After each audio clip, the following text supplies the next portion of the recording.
let's talk about some of the guys that are destined to go in round one. Let's start with Kyler Murray. What do you see? I think we both agree his ceiling is number one. Yep. What's the lowest you think he could be drafted? 4. I think it's, I think number 4 to the Oakland Raiders. I think if he is on the board there at 4, that would be the one guy the Raiders would take at that position. That's just me. I don't know that for sure. I just know John Gruden's, love that he has for these type of quarterbacks that would make me think that's true. But, gosh, if Arizona doesn't take him at number 1, this is going to be, we're going to, I think, see some action in the front top 4 where there's going to be some big-time trades. I got to think there's somebody else out there that thinks Kyler Murray is very special and is going to try to get up and get him somewhere at pick 2, 3, or 4. And that's my next question for you, because if we frame out his floor and ceiling as 4 to the Raiders and 1 to the Cardinals, at number 2, and John Lynch, the GM of the 49ers, spoke about it this week at his pre-draft press conference. He expects the phone to ring if Kyler Murray is there at number 2. Who are the teams that you think would be most likely to try to get to number 2 or number 3 to snag Kyler Murray before John Gruden can? Yeah, that's the million-dollar question. And, that's the one thing that I've heard very little about. The first team that really comes to my mind is John Gruden's brother and Jay Gruden and the Washington Redskins. Again, just being around the Gruden family, I just think they fancy these type of quarterbacks, these guys that, of course, can run and make plays on their own and, get, what I would call have a get-out-of-jail-free card when maybe the pass play that was called, nobody's open. Oh, well, okay, Kyler Murray, run around and make 10 yards with your legs. That's why we drafted you. That's what he can do for an offense. So certainly he jumps to mind. I don't think that the Miami Dolphins, as much as they need a quarterback, I don't think that would be Brian Flores, Chad O'Shea. These are New England guys type of quarterback that they would want to run their system. So Mike, I don't have any concrete answers for you there. I really think when I look at that, I go Oakland, Washington. Those would be the 2 teams I look at the most. Maybe an outside chance with the New York Giants. But again, I don't think Kyler Murray would be the type of guy that the Giants brass, Gettleman, the Maras, Tisch, I think they like, kind of the traditional pocket passing type quarterback to where I'd be shocked there as well. So it's another great question, and I don't have a great answer for you. I'm sorry. Well, and the Giants are one of the teams he did visit. He visited the Cardinals, and the Giants worked out for the Raiders, worked out for the Cardinals. So the Giants are a team to keep an eye on. But there were reports early on, once he picked football over baseball, that the Giants literally prefer a giant, not a little guy at quarterback. Yes. All right, the next guy I want to talk about at the quarterback position, Drew Lock. You have a very high opinion of him. You think the Giants should take him with the 6th overall pick. What do you see Drew Lock's window being, high and low? Yeah, I think really it's really 6 to 32. I think that would be so that whole window there. Again, the Miami Dolphins, would they certainly on the radar? I think to a Drew Lock would be to their liking. I think that other than Kyler Murray, if you made me bet who Washington Redskins have as their number 2 quarterback, I would bet you it's Drew Lock. Again, because of his athletic ability, I think Jay Gruden would fancy a Drew Lock over a Dwayne Haskins. And then at the very least, I think if he's on the board at number 32, New England Patriots are going to sprint to the podium and draft Drew Lock. I think that, again, he would be the kind of guy that they would like as well and realize, wow, we could pass the torch off from Brady to Drew Lock. We might not miss a beat as an organization if we have that guy at quarterback. I got him going at number 10 to the Denver Broncos, and the more I think about it, the more I like it. Here's the thing. Yeah.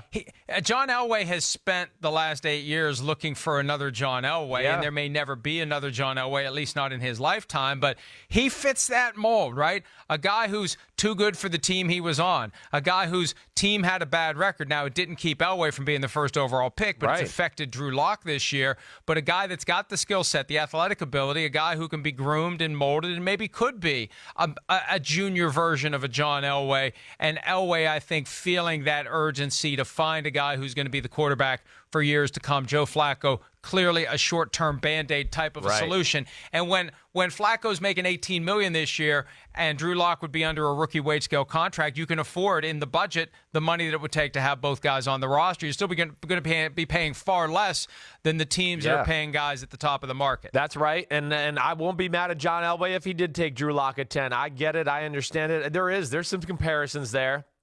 I mean, I'm not going to say he's John Elway, but his arm is special, and he's an athlete who can really throw in some awkward positions just like John Elway could. You know, he can scramble out to the right and throw a 50-yard laser all the way across the field to the left for a completion and put it on the money. That's John Elway type stuff. So Drew Lock certainly capable of that. And, Mike, you brought up a great point about the team thing, too. I just hate that crap. I really do. You know, too much times the quarterback gets lumped in with the team. Damn. I mean, again, I'll say it again. Gino Torretta should have been the #1 pick then. I mean, he won the Heisman, and Miami was unbeatable when he was there. Oh, that's right. You know, he wasn't that great, whatever it may be. I mean, Patrick Mahomes and Texas Tech went 5-7. You know, yeah, John Elway went 3-7. Tell me how that worked out when they got to the NFL. Team matters. And Drew Lock had a crappy offense and some not so great coaches, I'll say, this past year on the offensive side of the ball. You go back and watch his junior year and the years before that, you see a little bit more of a polished, different player, and I think that goes into the coaching. So, you know, I just don't always agree with how people, you know, kind of lump that together. All right, let's move on to Dwayne Haskins, a guy that I firmly believe would be in the conversation for the top overall pick, but for Kyler Murray. He's a guy who had a great season, 50 touchdown passes, excellent performance in the Rose Bowl, a guy who gets knocked unfairly for lack of mobility. We've watched the film. We've talked about it. The guy can move when he needs to, and he can keep plays alive behind the line of scrimmage, which is critical in this day and age as teams devote more resources to their front seven and to their attack on an opposing quarterback. So what do you see the high and the low being for former Ohio State quarterback Dwayne Haskins? I see the high as being #6 to the New York Giants. I don't believe that the Oakland Raiders would take Dwayne Haskins. I don't see that as being a John Gruden type of quarterback. I really don't. Why not? You know, why not? Because he doesn't believe in the big pocket passer. He didn't want me. I mean, I know that. I mean, Rich McKay drafted me. I don't. You know, he wants the guy that was a little smaller and maybe a little bit more of a runner that way. To where, yeah, I don't know if the Tom Brady's and the Peyton Mannings are his cup of tea that kind of way. That's just not what he's about. He loved Alex Smith and that kind of play when he was coming out. I remember it going, damn, he's drooling all over this guy because he can just scramble a little, but it doesn't look like he can throw the ball down the field all that well. So, yeah, I look at 6 as being the high point, and I go all the way down to 32 for Dwayne Haskins too. You know, if he was on the board at 32, that would be interesting. He fits the mold of what New England likes. Here's another aspect for New England, just to throw that out there with Dwayne Haskins. They did have Greg Schiano, who was there at Ohio State, so they're going to know everything about Dwayne Haskins and whether they loved him. But I doubt that he lasts that long on the board. When did you first know that Gruden didn't want you? Good question. People, I could tell, first of all, that he had never really watched me, because after the first 2 days of OTAs, I made some throws and some plays, and you've heard John Lynch refer to it a little bit before, where I think I opened up eyes even with him and everybody else, and he called me in the office after like 2 practices, and he was watching my Texas film, and he was watching some of my throws and going, damn, how'd you make this throw? Whoa, what'd you do this? What'd you see here to launch this one? Blah, blah, blah. And I remember sitting there going, man, he never watched me play. This is the first time. And I slowly had people in the organization start telling me that Rich McKay was the one who drafted me. So that's how I kind of found out.